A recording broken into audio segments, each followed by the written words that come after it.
안녕하세요, 여러분. 오늘은 제가 요즘 읽은 책과 읽고 있는 책, 그리고 산책들에 대해 이야기하는 요즘 책 영상을 가지고 왔는데요. 날이 점점 더워지고 있어서 그런지 책 읽는데도 조금 많은 에너지가 드는 요즘인 것 같아요. 시원한 카페에 가서 달달한 음료를 마시면서 여유있게 책을 읽는 저의 모습을 상상하게 되는데, 실제로는 더위를 핑계로 자꾸 늘어지게 되는 다가올 여름이 조금 겁나는 요즘 시기이기도 하지만 그래도 책을 열심히 읽으려고 나름 노력을 하고 있고 오늘은 그렇게 요즘 만난 책들에 대해서 이야기해 보려고 합니다. 그러면은 바로 시작해 보도록 할게요.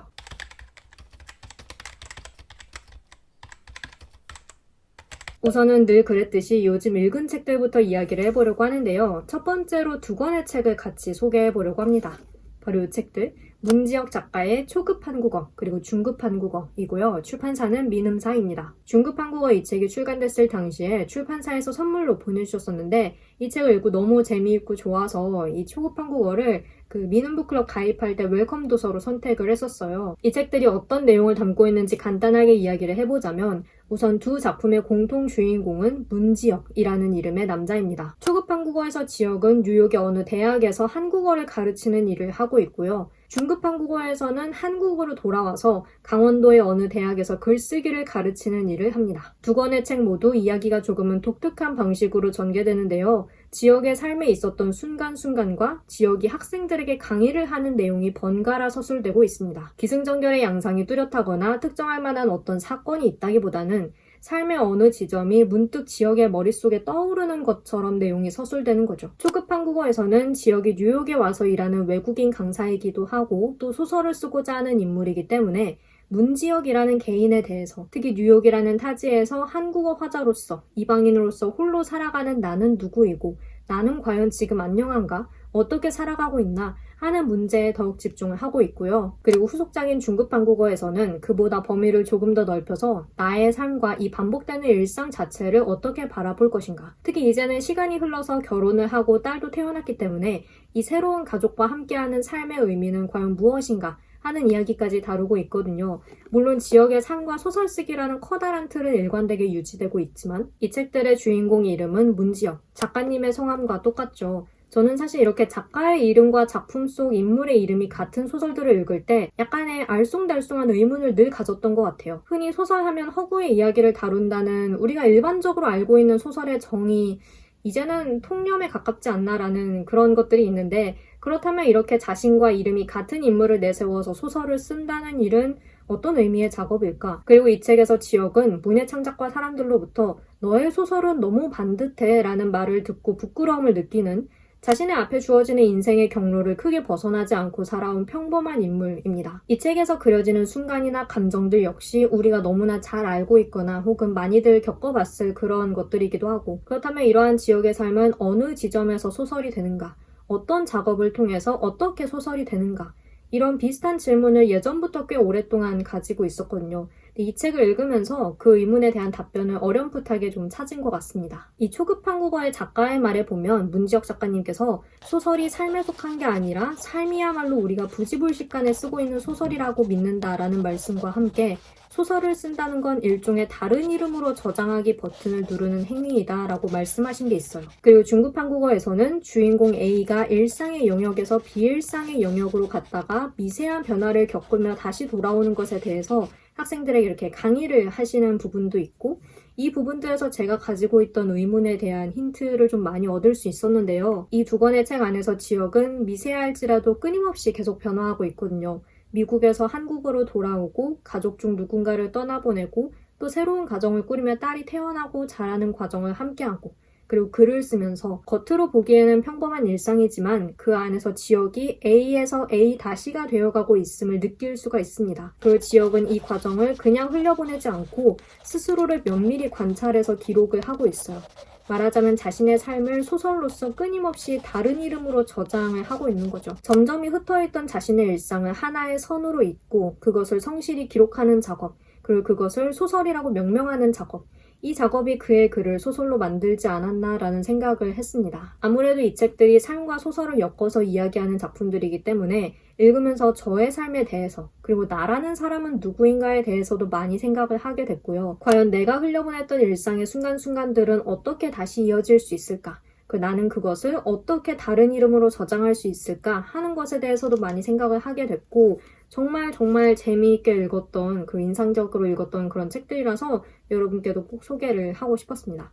많은 분들께서 이미 아시는 책일 것 같기는 하지만 영상에서 이렇게 정식으로 좀 이야기를 해보고 싶었어요. 그리고 또 읽은 책은 바로 이 책입니다. 백수의 작가의 여기는 공덕동 식물유치원입니다 라는 책이고요. 출판사는 세미콜론입니다. 재개발단지에 버려진 식물을 구조하는 이라는 부제가 달려있는데 이 부제가 공덕동 식물유치원이라는 곳에 대해서 그리고 이 책에 대해서 직관적으로 설명을 해줄 수 있을 것 같습니다. 작가님은 공덕동 재개발단지 근처로 이사를 가신 뒤에 그 재개발단지에 남겨진 식물들을 많이 보게 되셨다고 해요. 그리고 이 식물들은 재개발 공사가 시작되면 다 어디로 갈까라는 의문을 가지게 되셨고 그렇게 홀로 남겨진 식물들을 구조해서 집으로 데려오셨고 트위터에서 공덕동 식물유치원이라는 이름으로 계정을 운영하면서 본격적으로 이 활동을 시작하셨다고 합니다. 식물을 구조해 키우는 것은 물론 새로운 집으로 입양을 보내고 이 책에서는 이제 그것을 졸업시킨다라고 표현을 하는데요. 그렇게 입양을 보내고 다른 식물 집사들과 함께 교류하기도 하는 거죠. 이 책은 그 활동에 대한 기록이라고 할 수 있습니다. 식물에 관한 책은 늘 읽어보고 싶기는 했지만 좀 일부러 외면하게 됐던 그런 분야이기도 한 것 같아요. 왜냐면은 여러분 기억하시나요? 저도 한때 식물 집사이기를 원했다는 사실을 예전에 초록스라는 몬스테라를 제대로 키워보겠다고 좀 야심만만하게 영상에서 소개를 한 적이 있었는데 결국 그 아이를 끝까지 지키지 못했거든요. 사실 초록스뿐만 아니라 저는 다육이도 죽인 경험이 있었기 때문에 식물 키우기에 대한 부담이 늘 있었고 어느 시점에 가서는 나는 집에서 식물 키우는 거를 싫어해 라고 스스로 여기는 그런 정도에 이르게 됐어요. 하지만 이 책을 읽으면서 제 마음 한구석에 남아있던 아주 초록초록한 부분을 확인할 수 있었는데 이 책을 읽으면서 떠올렸던 감상은 짧게 요약하자면 굉장히 유쾌하고 무해한 책이라는 거였습니다. 재개발 단지에 홀로 남겨진 식물을 구조해와 정성껏 키우는 마음, 트위터에서 서로의 식물 근황을 확인하며 조용히 하트를 누르는 마음, 수확한 가지를 함께 나눠 먹거나 대가 없이 씨앗을 나눠주기도 하는 마음, 초록초록한 삶에 대한 응원과 긍정적인 에너지로 가득한 마음이 이 책 안에 잘 담겨 있거든요. 그리고 책에 파릇파릇한 식물 사진 또한 가득 실려있기 때문에 이 책을 읽는 시간 자체가 굉장히 편안한 휴식처럼 느껴졌습니다. 평소 식물 키우기를 좋아하셨던 분들뿐만 아니라 저처럼 식물을 죽인 경험 때문에 조금 식물에 있어서는 위축되어 있는 그런 분들 역시 이 책을 읽어보시면 좋을 것 같아요. 나도 식물을 키워야겠어 라는 의지까지 다지지는 않더라도 공덕동 식물유치원의 하루하루 일상을 읽으면서 그리고 안에 수록된 파릇파릇한 식물 사진을 보면서 지쳐있던 마음을 잠시 풀어놓는 시간을 가질 수 있을 것 같거든요.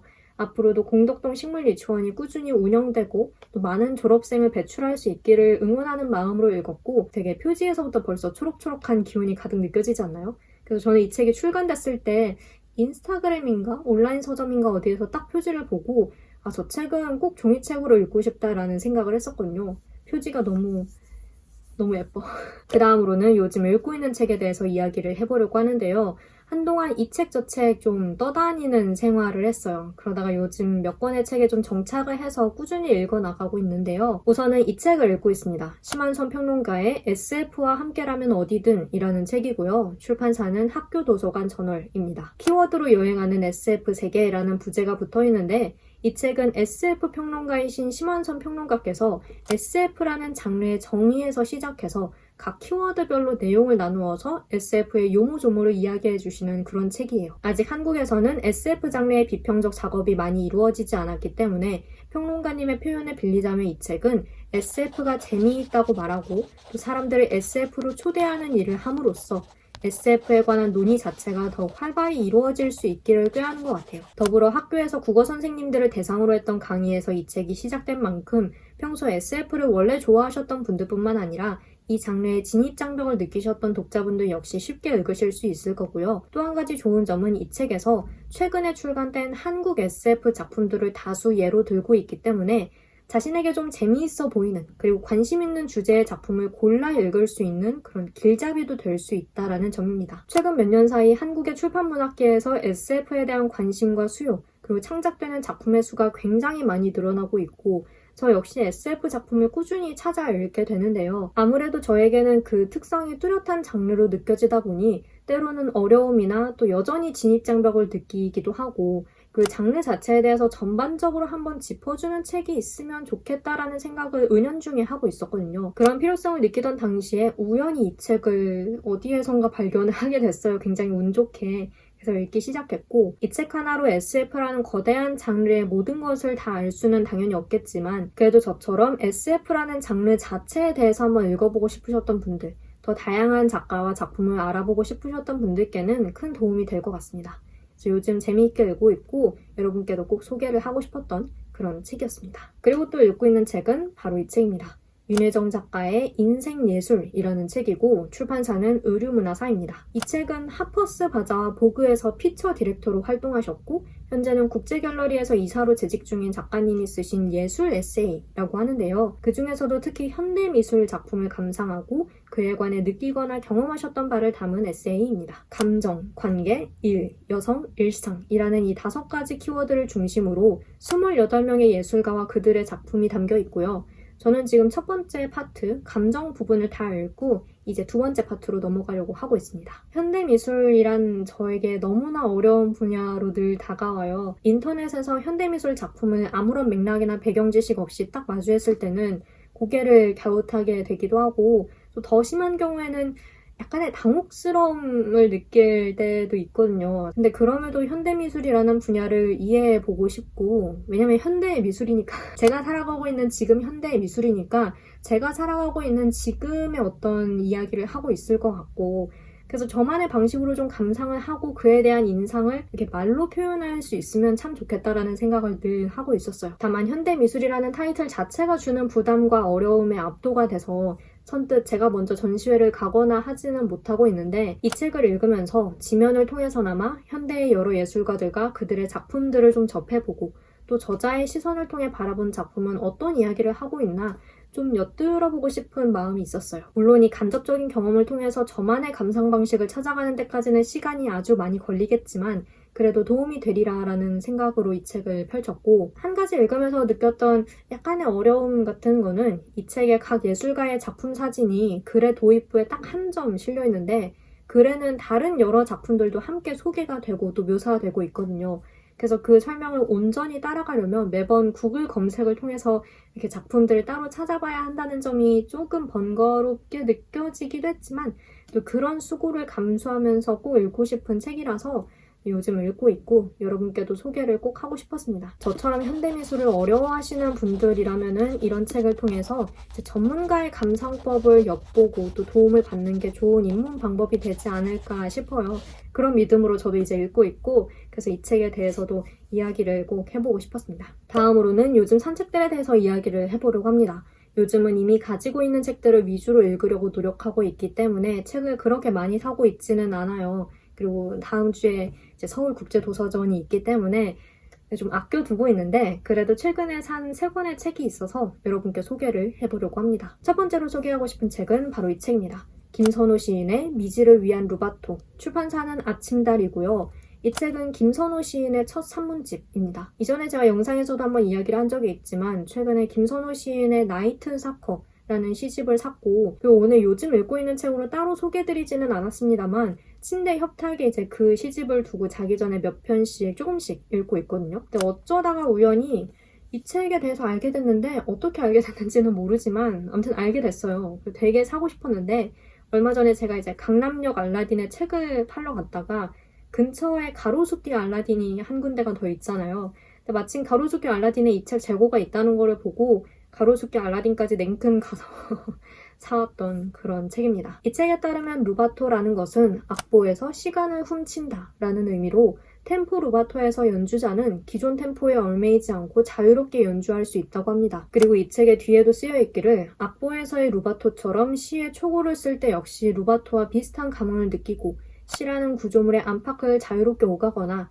리듬에 몸을 맡기거나 하는 등의 표현이 많이 적혀 있거든요. 그래서 이 책에 실린 산문들 역시 알 수 없음 자체에 몸을 맡기면서 자유롭게 경계를 넘나드는 그런 이야기들을 품고 있지 않을까 싶습니다. 사실 어떤 내용이 실려 있는지는 자세히는 읽어보지를 않았어요. 이 책을 읽으면서 좀 알아가고 싶어가지고 근데 김선호 시인의 첫 산문집이라고 해서 이제 기대를 많이 하면서 샀던 게 큰데 조만간 빨리 읽어보려고 하고 있습니다. 얘도 침대 협탁에 두고 좀 같이 읽을까 생각을 하고 있어요. 그날 가로수길 알라딘에 갔을 때 산 또 한 권의 책이 있는데요. 바로 이 책입니다. 이미상 작가의 이중작가 초롱, 출판사는 문학동네이고요. 이 책에는 올해 2023 젊은작가상 대상을 수상한 모래고모와 목경과 무경의 모험이라는 작품, 그리고 2019년에 젊은작가상을 수상한 학인이라는 작품을 포함해서 총 8편의 단편이 실려있다고 합니다. 이미상 작가님의 작품을 제가 많이 읽어본 편은 아니에요. 아직 올해 점작상 수상작품집을 못 읽어봐서 아마도 학인이라는 작품이 제가 유일하게 읽어본 작품일 거고, 사실 그 작품에 대해서 기억이 잘 안 나거든요. 제가 분명 읽었을 텐데, 그래서 사실상 처음 읽는 마음으로 읽게 될 작가님의 책인 것 같습니다. 어떤 특별한 이유가 있어서 이 책을 샀다기보다는 언젠가 제대로 작품을 좀 읽어봐야지라고 생각을 했던 작가님 중에 한 분이셨고, 그리고 점작상 수상 소식 그 즈음에서 인터넷에서 많이 보이기도 했고, 또 좋다는 리뷰를 많이 봐서 궁금해서 샀던 게 큽니다. 책 소개를 보니까 데뷔작인 학인은 독보적으로 문제적인 소설이라는 평을 받았다고 해요. 이 책에 실린 작품들 역시 자기만의 문제의식을 벼려 특유의 실험정신을 발휘한 단편들이고 신랄한 화법과 과감한 형식, 읽는 이의 허를 찌르는 플롯이 담겨있다고 해서 이 속의 문구들이 심상치가 않아서 또 기대를 많이 하고 있습니다. 잠깐, 지금 생각났어. 제가 아까 2019 전작상 수상작품 중에서 학인을 분명 읽었을 텐데 읽은 기억이 없다고 말씀을 드렸잖아요. 그 이유가 지금 생각이 났습니다. 제 기억이 틀리지 않다면 그때 2019 전작상 수상작품집 그 종이책을 사고 실제로는 오디오북을 통해서 들었거든요. 그때 오디오북을 이제 처음 발견하고 너무 신기해서 결제를 해서 들었던 게 기억이 나요. 근데 제가 듣다가 그때 오디오북 대여 기간이 끝나가지고 마지막 작품인가 두 작품인가를 못 들었거든요. 그게 이미상 작가님의 학인이었습니다. 그러고 종이책으로라도 읽었어야 했는데 제가 아예 까먹었었나 봐요. 허무하게 이렇게 진실이 밝혀졌는데요. 더더욱 기대하는 마음으로 읽을 수 있는 그런 책이 됐다는 거. 마지막으로 산 책은 이 책은 이제 앞에 두 책을 가로수길에서 사고 집으로 돌아가는 길에 다른 서점에서 샀던 책인데요. 바로 이 책입니다. 벤체 나노이 교수의 미학, 출판사는 교유서가이고요. 교유서가의 첫 단추 시리즈 48번째 책입니다. 이 책은 인스타그램에서 우연히 출간 소식을 접하고 사게 된 책인데요. 이 책의 뒤에 보면 미적 경험 자체에 초점을 맞춘 참신한 미학 입문서라고 적혀 있어요. 그 책 소개에 따르면 저자는 유쾌하고 날렵한 문장 감각을 지녔다고 하는데요. 그래서 부담을 좀 내려놓고 읽을 수 있는 미학 입문서이지 않을까라는 생각을 하고 있습니다. 대학원에 처음 들어가서 미학 관련 내용을 잠시 배우면서 제가 많이 했던 생각이 미학이란 과연 무엇인가부터 내가 알고 들어가야 하지 않나 라는 거였어요. 그때는 학문적인 베이스가 저에게 전혀 없었기 때문에 많이 헤맸었는데 그 미학이라는 용어 자체에 대해서 많이 헤맸던 것 같아요. 미학이 뭔가 아름다움을 탐구하는 학문인 것 같은데 아름다움은 뭐지? 약간 이런 생각? 그때 미처 쌓지 못했던 기본 지식이나 내용을 이 책을 통해서 좀 뒤늦게나마 쌓을 수 있지 않을까 바라고 있습니다. 평소에도 교유서가 첫 단추 시리즈 검색해서 새로운 책 뭐가 나왔나 종종 찾아보기도 하고 또 관심 있는 주제는 좀 장바구니에 넣어놓기도 하고 그랬었는데 미학이라는 주제로 새로운 책이 출간됐다라는 소식을 보자마자 이제 사게 됐습니다. 게다가 미학이라는 분야에 대해서 흔히 갖기 마련인 어떤 엘리트주의 같은 이미지를 걷어내고 그 본질에 집중하는 책이라고 해서 기대하는 마음으로 읽을 수 있는 그런 책일 것 같습니다. 네, 이렇게 해서 제가 최근에 읽었고 읽고 있고 또 산 책들에 대해서 이야기를 해봤는데요. 사실 이 책들보다 조금 더 많은 책들을 읽었고 또 읽고 있어요. 근데 추후에 다른 영상들을 만들 계획이 있어서 그 이야기는 나중에 또 할 기회가 있을 것 같고요. 오늘은 일단 이렇게 마무리를 해보려고 합니다.